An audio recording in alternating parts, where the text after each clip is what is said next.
Bienvenido a La Salud en tus manos, un programa que hacemos aquí en Popular Televisión y que también emiten nuestros amigos del grupo Cadena Media. Hoy vamos a hablar del ovario poliquístico, un problema que afecta al 10% de las mujeres. Veremos qué factores favorecen su desarrollo, cuáles son las manifestaciones clínicas y cuáles serían los tratamientos más adecuados. Para todo ello tenemos en el plató a los siguientes invitados. Berta Sánchez, gracias. Hola, Berta por venir. Tú eres médico especialista en medicina familiar y comunitaria y también tienes un máster en medicina estética. José Luis Montoya, gracias José Luis por venir. Gracias. Tú eres jefe de sección de obstetricia y ginecología en el Hospital Virgen de la Risaca. Aníbal Nieto, gracias. Hola. Aníbal. Tú eres el jefe de servicio de obstetricia y ginecología del Hospital Virgen de la Risaca y catedrático en la UMU de esta misma. Correcto. Y Antonio Hernández, Antonio, hola, gracias. Tú eres el jefe de servicio de endocrinología en el Hospital también Virgen de la Risaca. Y encantado de venir. Muchas gracias por venir. Otra vez. Otra vez. Pero la verdad es que lo pasamos bien aquí haciendo los programas y la gente lo agradece mucho que seáis tan didácticos como sois habitualmente. Quiero presentaros un libro que hemos hecho un grupo de especialistas y que se llama ¿Y tú qué haces por tu salud?, donde damos las claves para vivir más años y sobre todo para vivir con más calidad de vida. Hablamos en el libro de alimentación, hablamos de ejercicio, hablamos de cómo evitar los problemas del sueño, de cómo evitar el estrés, la ansiedad, cómo evitar las adicciones y de los cuidados de la piel. Lo podéis encontrar en Amazon.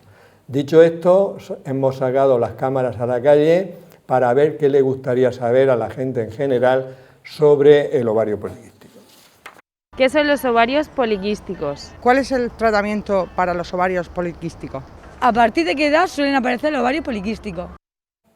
Estas preguntas las vamos a ir respondiendo a lo largo del programa. José Luis, para empezar, que lo podamos entender todo bien, dinos cuáles serían las funciones del ovario y qué es el ovario poliquístico. Las funciones del ovario fundamentalmente son dos funciones. Una que es la encargada de producir hormonas sexuales de la mujer, femeninas, fundamentalmente la progesterona y los estrógenos, y que son los que van a condicionar los caracteres sexuales secundarios, los que van a determinar el crecimiento de la mama sobre el varón, los que van a determinar la distribución del vello, las características de la piel, la distribución de la grasa, etcétera, etcétera. Y luego la segunda función es la de gametogénesis, es la función de producir una serie de óvulos que van a estar destinados a la reproducción en nuestra especie. Y todas esas dos funciones no son aisladas, de alguna manera se complementan una con la otra y se desarrollan una con la otra. Y en cuanto al ovario poliquístico es una entidad compleja y heterogénea y es una alteración metabólico-endocrina. Se tienen conocimientos de ella aproximadamente por allá por el 1935, que hubo dos ginecólogos de Chicago, norteamericanos, que estaban interesados en el mundo de la reproducción y presentaron en un congreso de Nueva Orleans, por el año 1935, un estudio de 7 mujeres que ellos habían visto que tenían problemas de reproducción, pero encontraron que tenían algunas características comunes, y es que tenían alteraciones de la regla, problemas de reproducción, tenían obesidad y también tenían una distribución del vello anormal para una mujer. Por eso se le llamó el síndrome de Stein y Leventhal, que conocemos más tarde con el síndrome, una vez que se empezó a trabajar sobre esos síntomas y se desarrolló, pues se acuñó el término de síndrome de ovario poliquístico, pero no hay que olvidar que durante muchos años, y a lo mejor en un futuro, se vuelve a llamar síndrome de Stein y Leventhal. Y este síndrome, como dijeron ellos, se caracteriza por estas cosas. Y es un síndrome porque es la suma de muchos síntomas y a veces de otros órganos. No es una enfermedad aislada, sino que está relacionada con otros órganos de la economía. Ahora profundizaremos en eso. Aníbal, ¿sabemos por qué se produce el síndrome del ovario poliquístico? Y una pregunta que se puede hacer a algunos espectadores, ¿afecta a los dos ovarios o puede afectar a uno solo? Bueno, en primer lugar, muchas gracias, Juan, por haberme invitado, que para mí es un honor. Y enhorabuena por este excelente programa que tanta divulgación tiene y que tanto bien nos hace a muchos. Gracias a vosotros que venís, si no, no estaría yo aquí. Bueno, el síndrome de ovario poliquístico es, como ha dicho José Luis, un trastorno endocrino metabólico, que probablemente es general y tiene un epicentro en el ovario y sus consecuencias. Por eso los ginecólogos somos uno de los, digamos, actores más implicados en su manejo desde el inicio y tal y tal. Es un trastorno endocrino metabólico que asocia anovulación, es decir, problemas que se traducen en alteraciones de la regla, hirsutismo, es decir, problemas que se traducen en hiperandrogenismo, aumento de vello y tal, es decir, esas dos características. Detrás de cada mujer que tiene signos androgénicos, pues probablemente hay un 75% de síndrome de ovario poliquístico. Es la causa más frecuente de hiperandrogenismo en adolescentes y es la alteración hormonal más frecuente en todas las mujeres en edad reproductiva. ¿El por qué se produce? Pues la causa última, como ocurre en medicina, muchas veces no lo sabemos. De hecho, es un síndrome, es un conjunto de síntomas.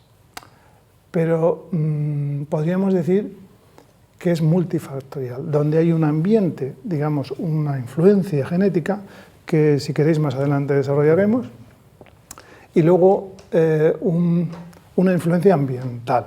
Es decir, pero cuando hablamos de ambiental, no solo de lo ambiental extrauterina, es decir, lo que vivimos habitualmente, donde claramente está la obesidad, el estilo de vida, el sedentarismo, esos factores se asocian, como veremos más adelante, con el ovario poliquístico, sino también incluso en el fenómeno ambiental intrauterino. Por ejemplo, a ese feto hembra, someterlo a un ambiente de hormonas masculinas, por la razón que sea, ese feto hembra guardará esa huella y podrá en el futuro desarrollar con más frecuencia un síndrome poliquístico. Lo que está claro es que encontramos problemas en el ovario que se traduce en la función del mismo, sobre todo las hormonas, donde hay, en resumen, una tendencia a producir con más cantidad de andrógenos, pero no solo en el ovario, sino también más arriba, donde iniciamos el ciclo. La mujer inicia el ciclo en el hipotálamo y en la hipófisis, que se traduce en la producción, una disregulación de esas hormonas, e incluso a nivel general, donde claramente, y aquí mi compañero que entiende mucho más, está la famosa resistencia a la insulina. ¿Y afecta a los dos ovarios? A ver, no solo a los dos ovarios, sino a todo el organismo. A todo el organismo, vale, perfecto. Muy bien. Bueno, me quedo con una idea que has transmitido también, de entre las varias que has dicho. Una es que el 75% de las mujeres que tengan hirsutismo, es decir, que tengan vello en zonas no características de la mujer, pueden tener un ovario poliquístico. Eso da pie luego a tener que estudiarlo. Y Antonio, ya ha hablado José Luis también de que es una enfermedad endocrino-metabólica, o sea, aquí estamos los endocrinos nuevamente. ¿Por qué recomiendan que consulten? Y de hecho muchas mujeres con ovario poliquístico nos consultan. No voy a llevar yo la contraria a dos eminentes ginecólogos que dicen que es una enfermedad endocrino-metabólica, nos lo ponen a huevo, con perdón. Es evidente que nosotros tenemos que estar en este escenario porque efectivamente es una enfermedad que tiene un sustrato endocrino-metabólico y incluso dentro de síndrome, como muy bien se ha dicho, que tiene orígenes diferentes y manifestaciones diferentes. Nosotros somos más de un perfil de ovario poliquístico del síndrome que sea más metabólico, aquel en el que predominan las alteraciones como son la obesidad o como es el aumento de vello. Y ellos son más de lo que tiene o predominan las alteraciones del ciclo y la infertilidad. Pero no solo por eso, sino porque además la causa conocida y que justifica la mayoría de los casos, por no decir todos, la ha nombrado ya Aníbal, que es la resistencia a la insulina. La famosa resistencia a la insulina, que la hemos sacado en más de un programa, que ese es el mecanismo de adaptación de nuestros antecesores de hace 200.000 años, por lo cual es para crear un mecanismo de ahorro, crean dificultad a la insulina, pero favorecen que se produzca grasa. Ese mecanismo que era excepcionalmente bueno para nuestros ancestros es nuestra perdición, porque gracias a que somos los herederos de esa mutación o de esa alteración que es la resistencia a la insulina, tenemos obesidad, hipertensión, dislipemia. Claro, no quiere decir que todas las obesidades se deban a la resistencia a la insulina, pero una parte, que todas las hipertensiones, pero una parte, ¿qué tal? Bueno, pues nos faltaba otra pata más de esta mesa, que es que el ovario poliquístico, al fin y al cabo, podría resumirse como una manifestación a nivel ovárico de la resistencia a la insulina, esa sería. Y ya, por último, queda de que tenga el perfil que tenga el ovario poliquístico, más metabólico o más reproductivo, siempre se acompaña de alteraciones metabólicas. Muy bien, ya veremos cómo luego todos estos conceptos que tú has explicado también tienen una repercusión clínica muy importante y luego los tratamientos que vamos a tener. Exacto. Berta, se habla aquí de que en el ovario poliquístico suele haber un aumento de las hormonas masculinas, de los andrógenos, ¿no? Y que eso puede dar algunas manifestaciones en la piel. Vamos a hablar algunas de ellas. Por ejemplo, el acné es frecuente en estas mujeres. Y una cosa, ¿el acné es siempre de causa hormonal o existen acnés que no sean de causa hormonal? Bueno, pues tenemos que entender dentro del acné cuál es la causa del acné. Y puede ser que haya una hipersecreción de la glándula sebácea, que produce sebo, que hasta ahora es normal que haya sebo en la piel, pero también puedo tener una obstrucción a la salida de ese sebo a través del folículo, del pelo y a través del poro. Entonces, como esa glándula sebácea tiene receptores para esos andrógenos que están aumentados en el síndrome de ovario poliquístico, pues eso hace que se produzca más secreción de sebo. Hay una seborrea. O sea, es decir, el acné del ovario poliquístico va a ser más por producción de grasa que producción de sebo, que una obstrucción. Y además va a ser un acné más inflamatorio, donde no voy a tener puntos negros, puntos blancos, comedones, que son lesiones no inflamatorias más obstructivas, sino que voy a tener un problema de infección por una bacteria, que es el Propionibacterium cutis, y una inflamación. Entonces, este ovario poliquístico me va a afectar a la piel, ese androgenismo con un acné, luego puede aparecer vello en zonas típicamente de distribución masculina, y luego además en zonas donde no quiero que se me caiga el pelo se me puede caer, que sería una alopecia androgenética. Entonces esas son las tres manifestaciones en piel que aparecen en el ovario poliquístico. Profundizaremos en ella un poco después.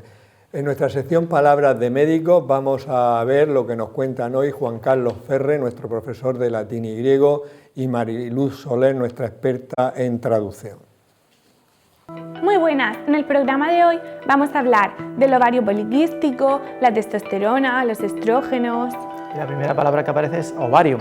Ovario viene del latín ovum, que es huevo, más la terminación arium, que indica pertenencia a ese huevo. Estupendo, y en poliquístico tenemos el adjetivo griego polis polepolín, que significa muchos, y quistos, que significa bolsa o vejiga, todo ello con el sufijo ico, que indica pertenencia. Por tanto, es un ovario que tiene pues muchas bolsas o vejigas. Y ahora vamos con las hormonas. La palabra estrógeno viene del griego oistros, que hace referencia al celo de los animales, y también al celo inspirador y el ardor que inspiraba a los poetas. Sería la hormona que mueve y que hace aparecer el aspecto femenino. En el lado contrario tenemos la testosterona, que deriva de la palabra latina testis, que es testículo, o también los andrógenos, que derivan de la palabra griega anerandros, que es varón. Recuerden que la prevención y el pronóstico temprano es vital, así que no dejen para mañana lo que puedan hacer hoy. Palabras de médicos.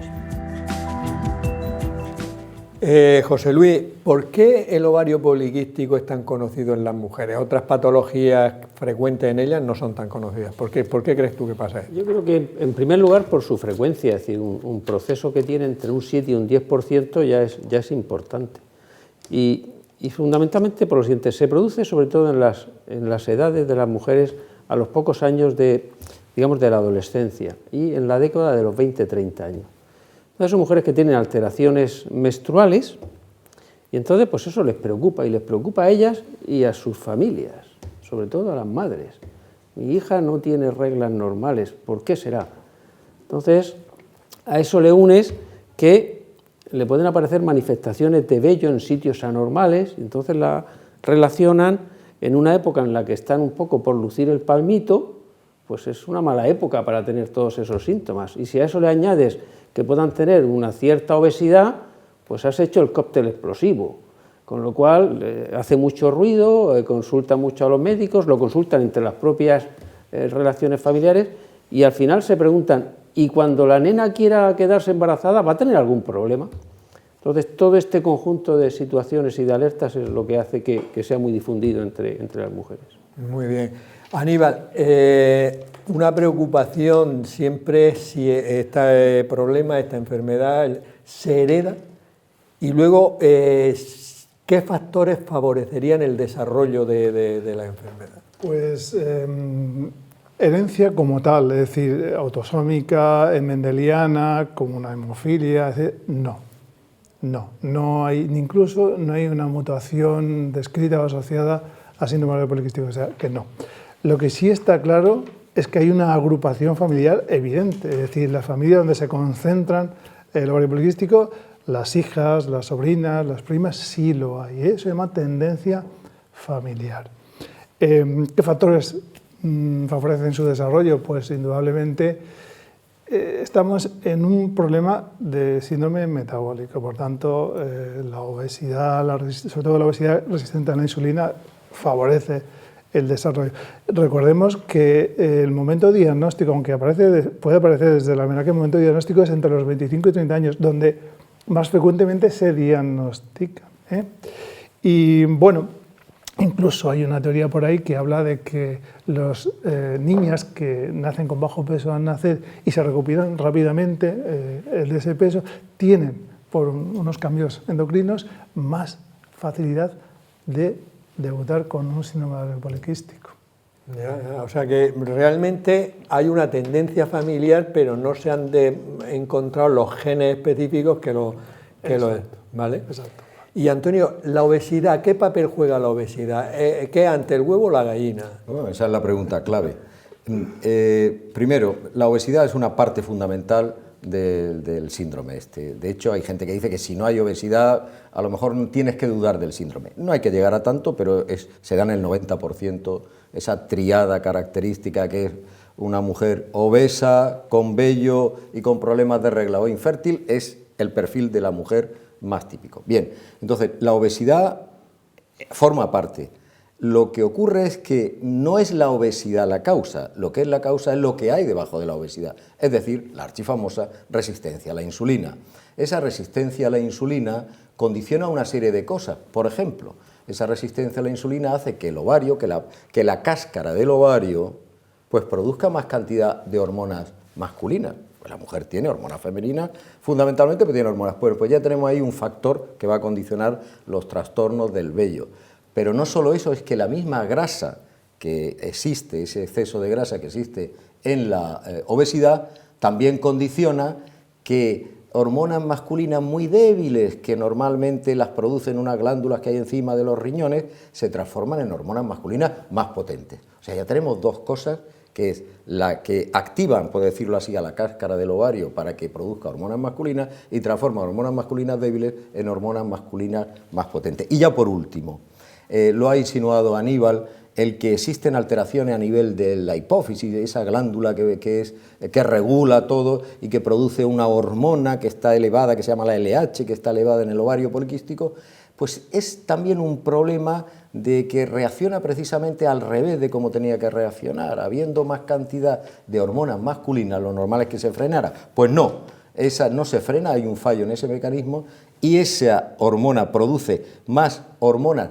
femeninas que se transforman en masculinas. Es la tormenta perfecta para que esa alteración conduzca a un exceso de hormonas masculinas. Realmente es un tema apasionante, pero es un tema muy complicado. Muy complicado, bueno, porque lo estáis explicando muy bien, pero es que no es fácil. No es fácil comprender esto, pero los dos habéis hecho insistencia en el síndrome metabólico, que hicimos un programa aquí. Aquello. Es que es una parte más del síndrome metabólico. Realmente, si nosotros definiéramos el síndrome metabólico, y ya con esto termino tu pregunta, diríamos, ¿qué es una persona con síndrome metabólico? Si es una mujer, sería una persona obesa, hipertensa, dislipémica, con ovario poliquístico.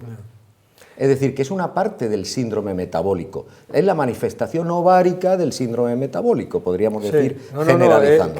Creo que la idea es vamos, muy correcta, por supuesto, la idea de que sería la parte ovárica del síndrome metabólico. Sin más. Y luego dudar, que lo has comentado muy bien, cuando una mujer tiene un peso normal o es delgadita, hombre, aunque el 90% son obesas. Exacto. Puede ser que haya un perfil, diríamos que no es delgada, es no obesa, que no es lo mismo. Ya. Bueno, y si queremos romper ya una cosa, ¿existe el síndrome de ovario poliquístico en el varón? Y me va a decir, no, si no tiene ovario, sí. Pero en el varón se considera que un varón con un síndrome metabólico, con una agregación familiar de muchas mujeres con ovario poliquístico, se podría considerar esa vertiente. Y hay 2 o 3 grupos que lo defienden a muerte y publican sobre eso. Ya. Muy bien, no nos metamos ahora en por eso, pero para decir que sí, hay que deslindar, que hasta te puedes permitir... Que es un englobe de un proceso. Exacto, te puedes permitir el lujo de hasta prescindir del ovario para decir del síndrome este. Evidentemente, esto es una apreciación anecdótica. Muy bien.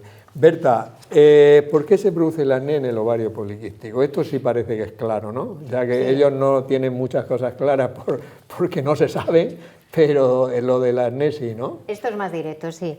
La glándula sebácea tiene unos receptores a esos andrógenos que están en la circulación, a esas hormonas masculinas, a esas hormonas masculinas que también tiene la mujer, y entonces se produce más secreción de grasa. Y si no hay ese aumento de andrógenos, es como hay más sensibilidad a esos andrógenos circulantes, y esa es la causa del acné en el ovario poliquístico.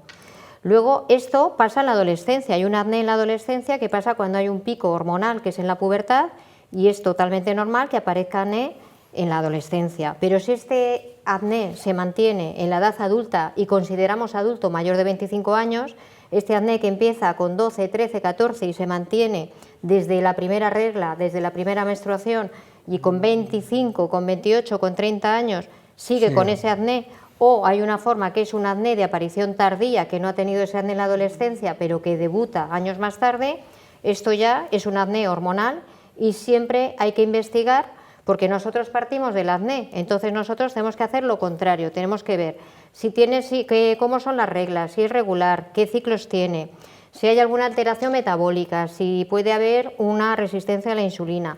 Y por eso ir enfocando... lo que me estás diciendo es que hay mujeres que os consultan a vosotras como primera manifestación, por decirlo de alguna manera, lo que más les preocupa, que sería el acné, y vosotros ya pensáis, oye, podría tener un ovario poliquístico, y investigáis en ese sentido, ¿no? Claro, supongo en ginecología será por la amenorrea, los ciclos anovulatorios, en endocrino por la obesidad, la resistencia a la insulina, y nosotros por el acné, el hirsutismo y otras manifestaciones dermatológicas. Así es. José Luis, aunque ya lo has comentado antes, pero una mujer al ginecólogo, una mujer que tenga un ovario poliquístico, ¿cuáles son las causas más frecuentes de consulta? Los ginecólogos nos suelen consultar, lógicamente, por los síntomas, como comentaba antes Antonio, más ginecológicos, es decir, por alteraciones de la regla. Son mujeres que tienen lo que llaman ciclos largos, es decir, que tienen una regla cada 35 o 40 días, o que hay un mes que no tienen, o que al cabo del año hacen 2 o 3 ciclos de 2 o 3 meses sin regla. Entonces, pues ante esta alteración y con la preocupación que antes os he comentado, pues van al ginecólogo. 70-80% de las mujeres consultan por ese síntoma. Y luego, aproximadamente también un número parecido, un 70% consultan por el hirsutismo, porque dicen, me está saliendo vello en un sitio que no es normal y quiero saber si me pasa algo. Esas son las 2 fundamentales motivos de consulta: las alteraciones del ciclo menstrual, fundamentalmente en la falta de ciclo, y la aparición de vello anormal. Muy bien. Y Aníbal, además de esos síntomas que ha dicho José Luis, ¿qué otros síntomas pueden tener la mujer que tenga un ovario poliquístico? Indudablemente la obesidad. Eso prácticamente va en la triada. Como ha comentado antes Antonio, pues un 70, un 80% pueden asociarse a sobrepeso, a problemas de sobrepeso. Pero voy a resaltar otro de los problemas importantes que creo que debe quedar claro aquí en esta mesa, y es la disfunción reproductiva asociada al síndrome de ovario poliquístico. Es decir, una cosa que muy preocupa a las mujeres, le preocupa mucho, sobre todo cuando hay signos androgénicos, el acné, el hirsutismo, le preocupa muchísimo. Nosotros los ginecólogos somos pendientes, somos conscientes, pero también su fertilidad.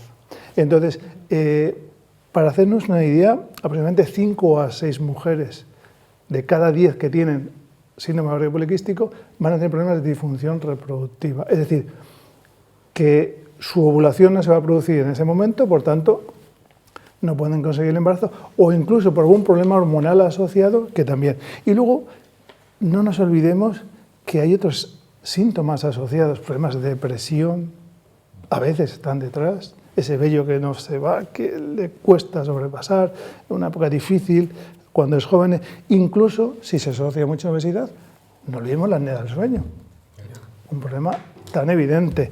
Y luego, acantosis nígricas, es decir, manchas en la piel muy específicas, como oscurecidas en la axila y tal, y otras de menor índole que creo que ya tienen menos importancia.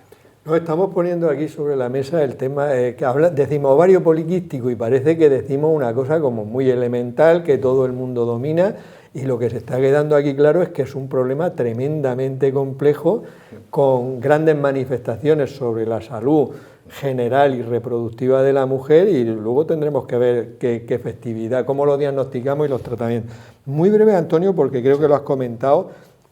Aparte de las cosas que hayas dicho, ¿qué otras manifestaciones endocrinas, aparte de la resistencia a insulina y todo esto, puede presentar la mujer? Aparte de la diabetes, la obesidad. Pues mira, el hígado graso, que es otra manifestación, si es que volvemos a lo mismo. La manifestación hepática de la resistencia a la insulina es el archifamoso, que ahora también se dedicó un programa, ¿te acuerdas?, a la esteatosis hepática, al hígado graso. También, y yo voy un punto más allá en relación a lo que ha dicho Aníbal, es que ovario poliquístico, y esto que nadie se asuste, pero es una realidad, significa mayor riesgo cardiovascular.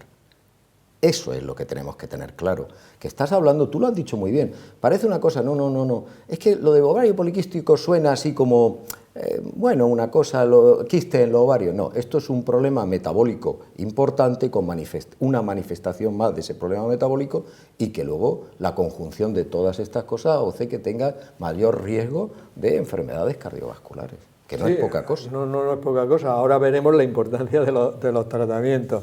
Berta, para el acné, en el caso del acné por ovario poliquístico, que has dicho que en la mayoría un aumento de las hormonas masculinas, de los andrógenos, ¿cuál sería el tratamiento más adecuado? Bueno, pues si es un acné inflamatorio con lesiones, granos, pápulas, pústulas y que ya tiene un componente de dejar cicatrices, escoriaciones en un futuro y lleva una evolución de años y no ha mejorado con ningún otro tratamiento, la mejor combinación es antiandrógenos e isotretinoína oral, el famoso Roacutan. Esa sería la mejor combinación, porque actuamos a nivel de los andrógenos, con antiandrógenos que pueden ser anticonceptivos o no anticonceptivos, y luego regulamos la secreción de grasa con la isotretinoína oral. Parece ser que en adolescentes son dosis más altas y durante un tiempo más prolongado, y en cambio en el ovario poliquístico con dosis más bajas, incluso dosis no tan mantenidas, se puede controlar, pero al final vamos a acabar dando ese tratamiento. Que debe ser entendiendo por qué se produce el acné y entendiendo el tratamiento que da los antiandrógenos que los bloquean y encima disminuye el sebo, debe ser bastante efectivo el tratamiento. Claro, pero también esto es de manera escalonada y progresiva. ¿Se puede empezar con una higiene exfoliante? Hemos dicho que no es un problema de obstrucción. ¿Dar algún antibiótico puntual de tipo minociclina, doxiciclina, para frenar la proliferación de esa bacteria? Sí, y con fines antiinflamatorios, bien. Luego, además, podemos dar antiandrógenos y podemos dar isotretinoína. Ese sería el tratamiento escalonado. Vamos a ver, José Luis, imagínate que te llega una mujer a la consulta y tú sospechas que tiene un ovario poliquístico. ¿Qué análisis y qué otras exploraciones le pides para confirmarlo? Vale. Yo, si me lo permites, te vuelvo la pregunta, porque los análisis en segunda parte. En primer lugar, tienes que hacer una exploración física. Tienes que ver a la mujer qué pesa, qué índice de masa corporal tiene, qué distribución de la grasa, que suele ser fundamentalmente troncular, alrededor de la cintura. Tienes que también tomarle la presión arterial, importante en estas mujeres, por el síndrome que hemos hablado metabólico, y tienes que valorar el tipo de vello que ha dicho, qué cantidad, qué importancia tiene. Esto no es fácil, y hay algunas escalas. Hay una escala que se llama de Ferryman-Colway, que lo que hace es que divide el cuerpo en 10 o 12 áreas y trata de ver en función de que el vello esté en la parte del labio superior, en la cara, en el tórax, en la parte superior o inferior y posterior, y en el abdomen, en los muslos, y trata de darle una puntuación, trata de objetivar, perdón, de hacer subjetiva el hirsutismo, ¿no? La aparición de vello. No hay un gran consenso, pero sin lugar a dudas es algo, porque es que si no todo es muy subjetivo. Entonces lo clasifican, le van dando puntuaciones, score, y al final, pues si tiene más de 8 se considera que es un hirsutismo tal y tal. Eso por una parte, la inspección, ver qué tipo de características tiene. Y luego la ecografía. Tienes que hacer una ecografía para ver una parte importante del diagnóstico, que es la morfología ecográfica de los ovarios. Me quedo ahí. Segunda parte, análisis. ¿Qué análisis le pediríamos? Pues como hemos visto que es un tema de un síndrome hormonal y metabólico, pues se la llevan las hormonas. Hay que pedirle fundamentalmente la testosterona, total o libre, depende de los laboratorios. Hay que pedir también las gonadotrofinas, que son aquellas sustancias que, como comentaban antes Aníbal y Antonio, se producen en la hipófisis y que regulan el funcionamiento del ovario, que son la FSH y la LH. Esto también hay que pedírselo. Hay que pedirle también la prolactina, que es una hormona que cuando está alta puede dar unos síntomas parecidos y la pueden enmascarar, ¿no? Luego hay algunas hormonas más específicas para diferenciar si el origen es más suprarrenal o es más ovárico. Y hay unos nombres un poco raros que se llama el sulfato de dehidroandrosterona, y está también la androstendiona, que en el fondo lo que trata es de tratar de identificar, sin entrar en detalles, si es un componente suprarrenal importante, es ovárico o es mixto, ¿no? Y básicamente con esto, y descartar también algunas cosas congénitas, como puede ser algunas enfermedades suprarrenales, y para esto suele pedir la 17-hidroxiprogesterona. Es una batería de test que te orientan para ver por dónde enfocar el test. Sí, lo has explicado perfectamente bien, como no podía ser de otra manera, pero quiero decir que nosotros lo tenemos reglado y lo sabes perfectamente. Y desde luego lo más importante de todo, que tú has insistido mucho, la historia clínica y la exploración física por delante de cualquier otra cosa. Vamos a ver, Aníbal, imaginemos que una mujer, la habéis visto, la exploración física, habéis pedido la ecografía y eso, pero en cuanto que salen unos quistes ya está el diagnóstico de ovario poliquístico. ¿Hay unos criterios con los cuales tú veas a una mujer y le puedas decir, tienes un ovario poliquístico? ¿Hay una serie de criterios? Excelente pregunta. Vamos a ver, probablemente el síndrome ovario poliquístico, como hemos visto, sea complejo, pero a la hora del diagnóstico, para nosotros los técnicos, los médicos, es relativamente fácil, porque se establecieron de principios de este siglo, en una reunión de expertos en la bonita ciudad de Rotterdam, y se establecieron 3 criterios. Los 3 criterios clásicos son, el primero, lo de oligoanovulación, viene a ser como tengo las reglas alteradas. Segundo criterio fue el del hiperandrogenismo, es decir, acné, vello, anómalo, etc. Y tercero, una morfología típica de ovario poliquístico, que es el que los ecografistas, es decir, los ginecólogos, claramente tenemos definida, con unos criterios muy, muy definidos. Con 2 de estos 3 criterios hacemos el diagnóstico de ovario poliquístico. Pero es más, Juan, dijeron, vamos a explotar un poquito más. Y entonces se establecieron 4 formas de manifestarse, lo que se llaman 4 fenotipos. Es decir, ¿cómo me manifiesto yo mi ovario poliquístico? Entonces, y se numeraron A, B, C y D. El A y el B son los clásicos, es que tengo alteración de la regla y vello. Pero luego hay el C y el D, que son menos frecuentes. El C es un 10%, que es aquel que solo manifiesta signos hiperandrogénicos, como el vello, asociado a la ecografía. Y el D, que es el que se llama no hiperandrogénico, que es una mujer que simplemente tiene alteración de la menstruación, es decir, reglas espaciadas infrecuentes, incluso amenorrea, es decir, más de 3 meses sin menstruación, con una imagen ecográfica típica de ovario poliquístico. Este es el menos frecuente, pero puede ser ovario poliquístico y no tener ni un vello. No, pero tal y como lo has explicado, queda claro que tenéis unos criterios perfectamente definidos, claro, para poder asegurar a una mujer, porque muchas veces dicen, es que uno me ha dicho que tengo ovarios poliquísticos y otro me ha dicho que no.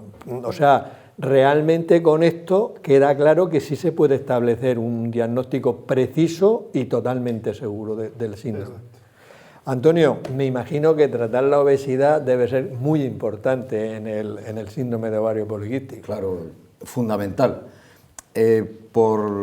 Porque tratando la obesidad mejoramos el síndrome en el sentido de que quitamos esa parte, esa grasa que transforma hormonas masculinas débiles, más potentes, pero porque lo fundamental es que lo mismo que sirve para tratar la obesidad, sirve para tratar a la madre del cordero, que era la resistencia a la insulina.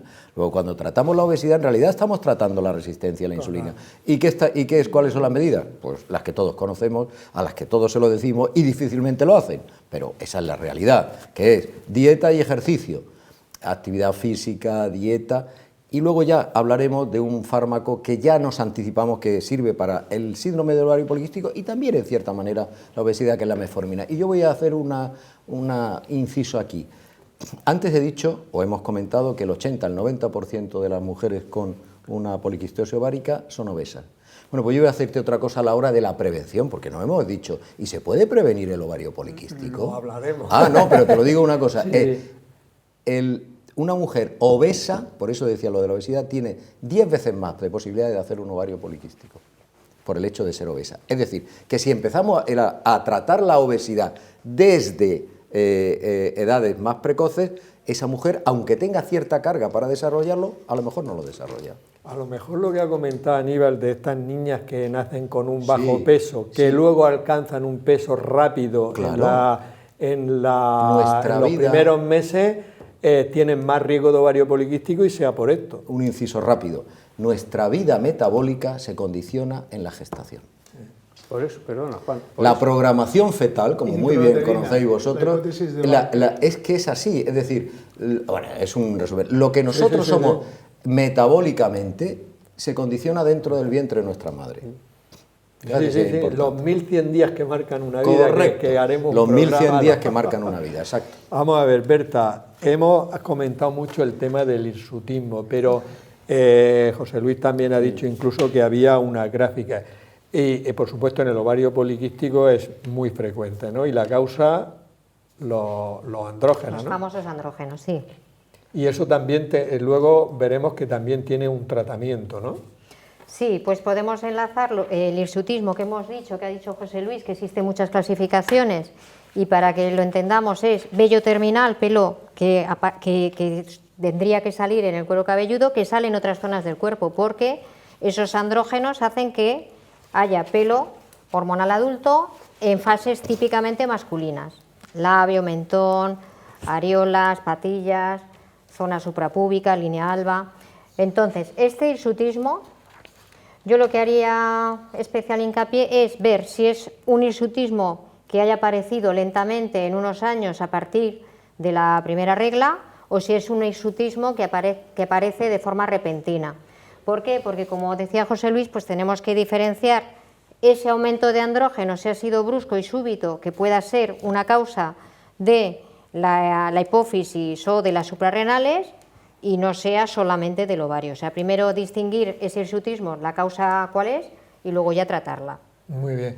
José Luis, vamos a ver, hay muchas mujeres que estén diagnosticadas falsamente de ovario poliquístico y hay mujeres que lo tienen y que no están diagnosticadas.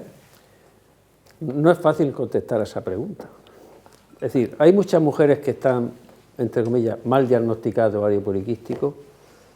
Yo creo que muchas veces lo que puede inducir más errores, a veces, y no el diagnóstico, sino a veces la transmisión oral de cosas, que al hacer una ecografía a veces se puede comentar, pues tienes unos ovarios multifoliculares.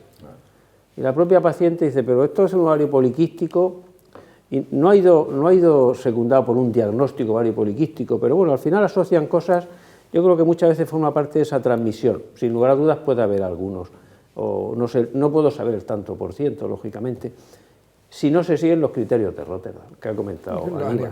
Es decir, si de los 3 síntomas que se han comentado, tienes que tener 2. Y si no, no lo tiene. Y si no, no lo tiene. Entonces, si se diagnostica el síndrome ovario poliquístico con uno solo, pues tienes posibilidades de no hacer un buen diagnóstico. Muy bien. Y Aníbal, ¿cómo afecta el ovario poliquístico? Tú lo has comentado antes, a la fertilidad. Una mujer que lo tenga, digamos, ¿qué posibilidades tiene de quedarse embarazada o ¿Cuánto le disminuye la fertilidad? Sí, en efecto. Uno de los titulares del ovario poliquístico es el problema de la fertilidad, indudablemente, aparte de la obesidad, etcétera, el hirsutismo. Pero el problema de la fertilidad está ahí. Y la mujer ya de nuestra sociedad, en el mundo que vivimos, lo tiene claro, lo asocia. ¿Tendré problemas? Pues globalmente, como dije antes, un 50 o un 60% de las mujeres con síndrome del ovario poliquístico tienen problemas de disfunción reproductiva, que es el término que empleamos ahora. ¿Y por qué? Y eso sí me gustaría aclararlo aquí en la mesa. En primer lugar, por un problema de ovulación. Es decir, hay una disregulación en el eje donde empieza el ciclo, sobre todo en la hipófisis, hipotálamo, que hace que no se ovule todos los meses. Si no ovulas, no produce la segunda hormona, que es la progesterona, y por tanto no viene la regla a los 28 o 30 días como debería venir, entonces se espacian las reglas. O sea, primero, problema de ovulación, que va intrínseco al ovario poliquístico. Y segundo, y también es importante, porque estamos hablando de un hiperandrogenismo relativo, pero también las mujeres con síndrome del ovario poliquístico tienen un hiperestrogenismo relativo, porque no tienen progesterona. Entonces, ese endometrio, que el endometrio prolifera y aumenta de tamaño la mucosa uterina, crece y puede llegar hasta hiperplasia en un 20 o un 30% de los casos. ¿Y eso qué significa? Significa que esa camita donde va a anidar, donde va a producir el embarazo, está alterada. Entonces, esas son las dos razones fundamentales, aparte de muchas más dentro de este síndrome complejo. No, pero a mí me ha quedado totalmente claro la explicación de que, claro, no ovulan en el momento adecuado o no ovulan, y luego lo que ha explicado muy bien, que desconocía, es el tema del exceso incluso de hormonas femeninas, de estrógenos, que hacen que el endometrio se altere y no pueda anidar bien el huevo. O sea que muy bien. Antonio, me imagino que la resistencia a la insulina, además este tema te gusta a ti. Hombre, me encanta, se nota. También será importante tratarla. Claro, volvemos a lo mismo. El tratamiento de la resistencia a la insulina, ya hemos dicho las medidas de ejercicio, de dieta y la metformina. La metformina es buena, bonita y barata. Buena, bonita. Sí, es la realidad, es un fármaco espectacular que nació en el mundo de la diabetes, pero ha traspasado a otro mundo. Y si hay un sitio donde es de elección, es en el ovario poliquístico. No tanto para la parte reproductiva, donde también ayuda, porque hay hasta estudios que demuestran que si dan metformina aún con fecundación in vitro y con todo, va mejor, pero clarísimamente para todos los trastornos metabólicos es de elección. Luego, es de elección, hay que darla de primera línea, diríamos, en la parte metabólica y de segunda línea en la parte más reproductiva. No hay ninguna duda que tenemos que hacer. Y uno se podría plantear, ¿y se puede hacer algo más? Hay otros fármacos, se han probado otros, pero no son tan eficaces. ¿Y se podría llegar, por ejemplo, a decir que el tratamiento es hacerte una cirugía bariátrica? ¿Por qué no? Pero no tanto por el ovario poliquístico, que sería un dato más, sino porque si esa obesidad ya traspasa unos límites, ni metformina, ni ejercicio, ni nada. O sea que el tratamiento es el de la obesidad, resistencia a la insulina, más metformina. Primera línea para trastornos metabólicos, segunda línea para trastornos de la fertilidad. Tú has dicho que la metformina es buena, bonita y barata. Sí. ¿Tú te acuerdas cuando los americanos no la daban nunca en la diabetes y nos decían que en Europa estábamos locos? Y ahora están haciendo incluso estudios, hay un estudio a nivel mundial, dársela a gente mayor sana, porque parece ser que puede alargar la vida. No, Juan, están en ello, pero no solo están en ello, es que están absolutamente, y parece... Bueno, eso podíamos dedicar un día a la metformina, porque sirve para casi todo, es la purga Benito. Pero es que es así, la metformina. Y eso que has dicho tú, ahora hay un grupo que los defienden un montón, que además se la toman ellos todos los días, la metformina. No, dicen que en el año 2022 saldrán los resultados de ese estudio. Y a lo mejor duran más, no sé si eso es bueno o malo, pero duramos más. De los vídeos que sacamos habitualmente en nuestro portal de salud, lasaludentusmanos.ucam.edu, hemos elegido este para enseñarlo en este programa. Nocilla, ¿me lo compro, me lo como o no me lo compro, no me lo como? Yo no me lo compro y no me lo como. Vamos a ver por qué. Te leo los ingredientes. Son azúcar el primero, aceite de girasol alto oleico, cacao desgrasado en polvo, manteca de cacao, leche desnatada, avellanas. Aquí destaca de una manera muy importante la gran cantidad de azúcar que tiene. Luego es verdad que las grasas le han puesto aceite de girasol alto oleico es una grasa, no es como el aceite de oliva virgen extra, pero en fin, podríamos decir que es saludable, ¿vale? Pero sobre todo la gran cantidad de azúcares que lleva. ¿Cuántas calorías tiene por 100 gramos? Tiene 546 calorías. Tiene un alimento muy hipercalórico. ¿Y de grasas cuántos tiene? 32 gramos. 32 gramos es bastante, pero no son aceptables porque además saturadas tiene pocas. Sí, tiene solo 5,9. Claro, porque al ser con aceite de girasol alto oleico, tiene mucho ácido oleico. Pero ¿cuántos azúcares tiene? Y aquí vamos al kit de la cosa. Sí, hidratos de carbono tiene 58 gramos, de los cuales son azúcares 56 gramos. Es decir, que es un producto donde el gran componente es el azúcar y luego le ponemos otras cositas, ¿no? Le ponemos el cacao, le ponemos tal, pero lo malo de este alimento en su conjunto es la gran cantidad de azúcar que tiene, y eso lo hace junto con la grasa, que en este caso no es perjudicial, pero lo hace un alimento muy hipercalórico, pero sobre todo es el azúcar que entra de golpe a la sangre, y eso favorece luego el desarrollo de la obesidad y otras enfermedades. ¿Qué alternativas saludables nos darías para sustituir por la nocilla? Bueno, es que en vez de coger una tostada de pan y ponerle nocilla, vamos a ponerle tomate con aceite de oliva virgen, vamos a ponerle aguacate, vamos a ponerle guacamole, vamos a ponerle una serie de alternativas saludables, y si a uno le gusta el dulce, una mermelada light, por ejemplo, que no es lo mejor del mundo, pero para la gente el gusanillo de eso. Y después, si quieres el sabor dulce, te comes una fruta. Pero desde luego es un producto que yo no me lo compro y por tanto no me lo compro. Bueno, pues ya sabemos un poquito más sobre este alimento. José Luis, ¿con qué enfermedades podemos, digamos, confundir a veces o por lo menos que hay que diferenciar el ovario poliquístico? Lo que los médicos llamamos diagnóstico diferencial. En primer lugar, rápido, con alteraciones genéticas que puedan dar un perfil hormonal similar. El más frecuente es una alteración congénita de la glándula suprarrenal, que está arriba del riñón, que se llama la hiperplasia suprarrenal congénita. En segundo lugar, con aquellos tumores, ya sean de la glándula suprarrenal o del ovario, que producen esas hormonas. Son los tumores que producen testosterona. Cuando el caso es complicado, hay que descartarlo. También hay que descartar que no sea una hiperprolactinemia, que se produce mucha prolactina en la hipófisis y la mujer se queda sin reglas, como si estuvieran dando el pecho. También hay que descartarlo. Luego algunas cosas, síndromes endocrinos como el síndrome de Cushing, que es una hiperfunción general de la glándula suprarrenal, que ya conocéis vosotros mejor, y algunas enfermedades del tiroides, sobre todo el tipo de hipotiroidismo. Fundamentalmente con aspectos congénitos y luego con tumores productores de este tipo de hormonas que son la testosterona. Pero que vamos, que en la práctica realmente... Afortunadamente son poco frecuentes. Y luego que sabiéndote con qué tienes que hacer el diagnóstico diferencial... No hay problema. Pero afortunadamente son muy poco frecuentes. Vamos a ver, Aníbal, vamos a hablar del tratamiento. ¿Qué papel juegan los anticonceptivos? Bueno, los anticonceptivos, pues probablemente sea uno de los tratamientos más utilizados y extendidos en este problema. Quería aclarar una cosita antes, Juan, y es que el síndrome poliquístico se asocia a una ovulación. Por tanto, cuando diagnosticamos, hemos de esperar unos años después de la menarquia y no etiquetar a una muy joven de síndrome poliquístico, porque en muchas jóvenes los primeros ciclos, los primeros años son anovuladores. ¿Sí? Se habla de 3, 4, 5 años. Antes de eso, inhibirnos en el lanzar síndrome poliquístico.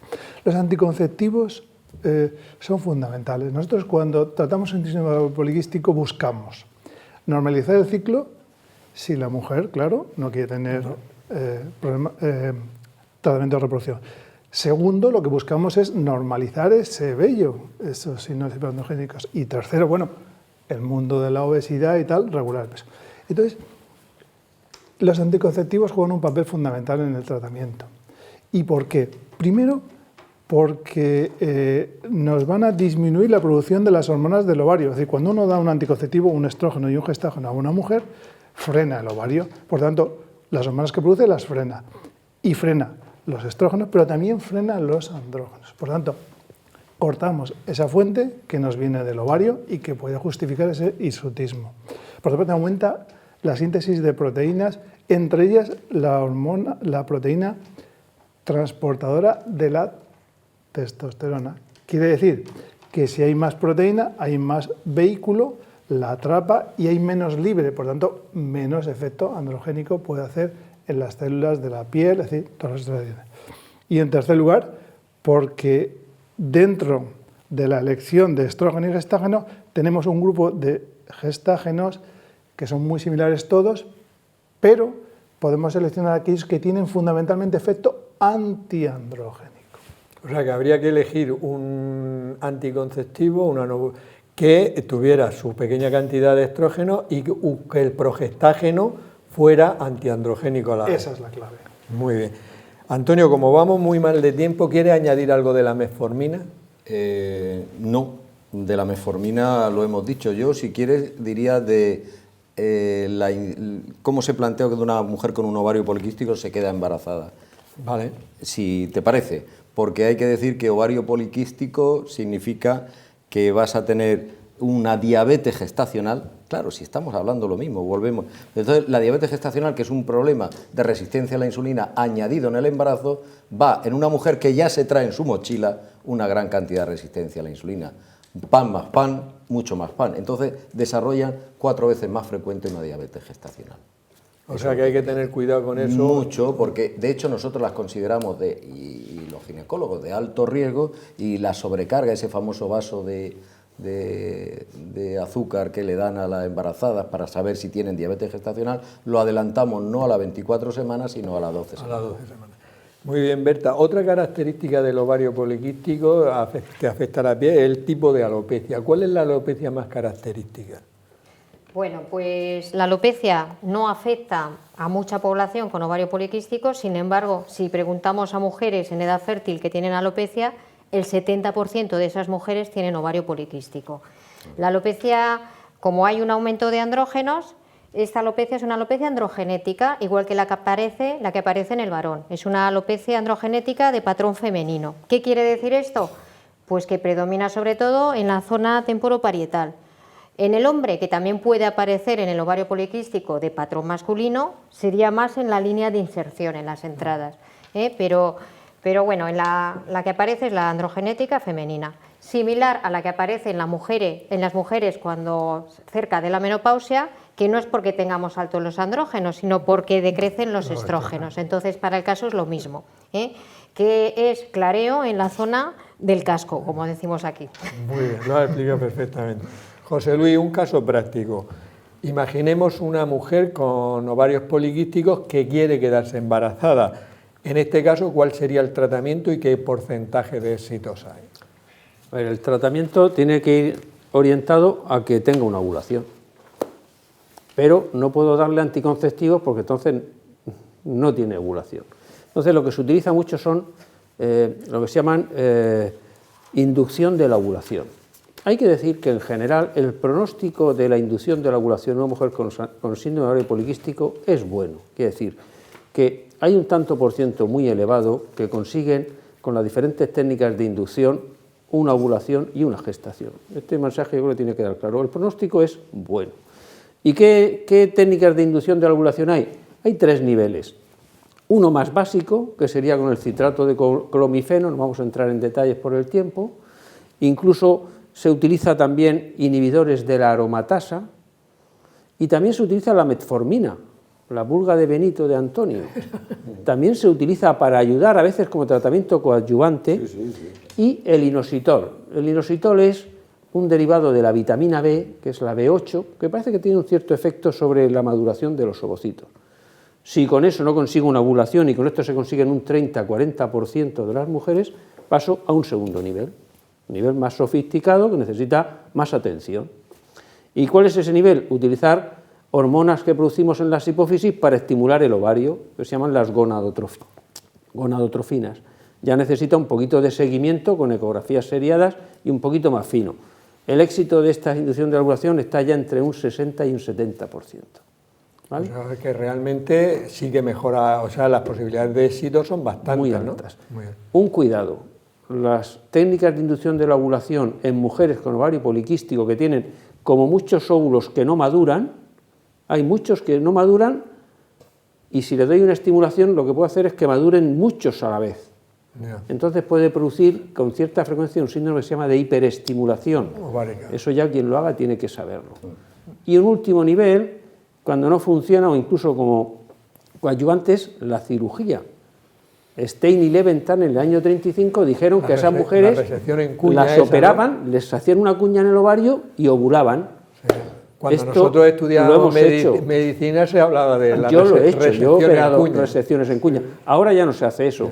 Se ha visto que una cosa se llama el drilling, que es por la laparoscopia hacer unas punciones en el ovario, rompe como esa cáscara que comentaba Antonio, que hace como el ovario, aparte de producir más hormonas, lo hace como más duro y que el óvulo no pueda salir, lo rompe y eso se ha visto que funciona bien. Entonces, pronóstico bueno y las posibilidades de gestación son altas. Y Aníbal, casi la última pregunta porque ya estamos fuera de tiempo. ¿Tenemos que tener algún cuidado especial en una mujer con ovario poliquístico que se quede embarazada? Indudablemente. Voy a ser breve. Quiero abundar en lo que ha dicho José Luis, y es que no todas las pacientes con el síndrome de ovario poliquístico necesitan tratamiento reproductivo. Cuidado. Y las que lo necesitan suelen tener buen pronóstico, para llevarnos una cara amable de este síndrome con un poquito de sonrisa. El embarazo de una paciente con síndrome de ovario poliquístico, sobre todo si tiene síndrome metabólico asociado a obesidad, se asocia con mayor número de abortos, se asocia con más riesgo de diabetes gestacional, más riesgo de hipertensión, lo que llamamos preeclampsia. Hay un mayor número de partos prematuros estadísticamente, incluso mayor porcentaje de cesárea. Quiere decir que el control tiene que ser estricto, el del embarazo, donde la dieta saludable, el estilo de vida, etcétera, etcétera, tiene que seguirlo al pie de la letra. Son mujeres especialmente sensibles a cualquier desviación de las recomendaciones. O sea, mucho más cuidado y mucho más. Exactamente. Antonio, a ver, la metformina, claro, ¿se puede dar en el embarazo? Una mujer con ovario poliquístico que se quede embarazada, ¿tendría indicación de seguir tomando la metformina? Por supuesto. Es decir, una cosa que diferenciamos en medicina, a lo mejor la gente que nos escucha lo entiende un poquito menos, es las indicaciones médicas, y otra que en la ficha técnica famosa, es decir, que los medicamentos se le asignan unas indicaciones y a veces esas indicaciones se quedan así 30 años y nadie las modifica porque no hay estudios que lo... Este sería un caso. Efectivamente, el tratamiento más eficiente para la diabetes gestacional de esta paciente no será insulinizarla, probablemente la metformina. Bueno, probablemente no, seguro. Seguro la metformina. ¿Los ginecólogos estáis de acuerdo? Regular. Bueno, es que es una cuestión, como te digo, de indicación. Juan ha hecho una premisa que me lo ha dejado fácil. Una mujer que tomaba antes metformina, tú se lo explicas y le dices que va a ir probablemente mucho mejor tomando metformina que no insulinizándola, que va a hacer que gane más peso. Pero en fin, se puede discutir. Se puede, no, esto es para, he sacado el tema al final y ya con esto terminamos, para que incluso las personas que vean el programa vean que es que hay cosas que no están claras al 100% y que incluso especialistas pueden tener opiniones. Es que habrá gente que tenga un ovario poliquístico o algunas mujeres y que se le hayan recetado y otro le diga, ¿por qué te lo han recetado? Y entonces esto que se sepa que es un tema controvertido. Juan, perdona, nosotros, si la paciente está tomando la metformina en su síndrome metabólico, ningún problema. Lo que nos planteamos es, una vez que nos llega embarazada, ¿qué hacemos? La pregunta que tú hacías. ¿Sigue con la metformina o pasamos a la pauta habitual de insulina? ¿No? Hombre, las dos opciones serían válidas. Yo creo que aquí está lo que en medicina funciona y que ahora se llama medicina individualizada o medicina de precisión, que en realidad era muy antiguo, era hablar con el paciente, explicarle las opciones y decirle, estos son ventajas e inconvenientes, incluso algunos aspectos técnicos o entre comillas legales, ¿no? Mire usted, pues eso es así. En la opinión no nuestra, de muchísima gente, es que es el perfil perfecto para que la diabetes gestacional vaya mucho mejor, porque la insulinización ahí generalmente es poco eficiente. Al revés, lo que hacemos es que hiperinsulinizamos a esa mujer y lo que hacemos es que se ponga más gorda. Lo tenemos que dar por terminado. Es un tema a debate, otro día podemos hacer un programa de esto. Quiero daros las gracias porque realmente un tema muy complicado, como las personas que nos han visto se habrán dado cuenta que es el ovario poliquístico, lo habéis ido desmenuzando, que yo creo que han quedado las ideas muy claras y con un mensaje positivo. La fertilidad se puede conseguir en la mayor parte de ellas y que hay que seguir unos hábitos de vida saludables, que hay que hacer ejercicio, que hay que intentar no tener obesidad, etcétera, etcétera, para que sea mucho menos frecuente. Por mi parte nada más, solo recordaros que en nuestro portal lasaludentumanos.ucam.edu tenéis vídeos sobre hábitos de vida saludables y también sobre la prevención, el diagnóstico y el tratamiento de muchas enfermedades. Que seáis muy felices y nos vemos la próxima semana en un nuevo programa de La Salud en tus Manos.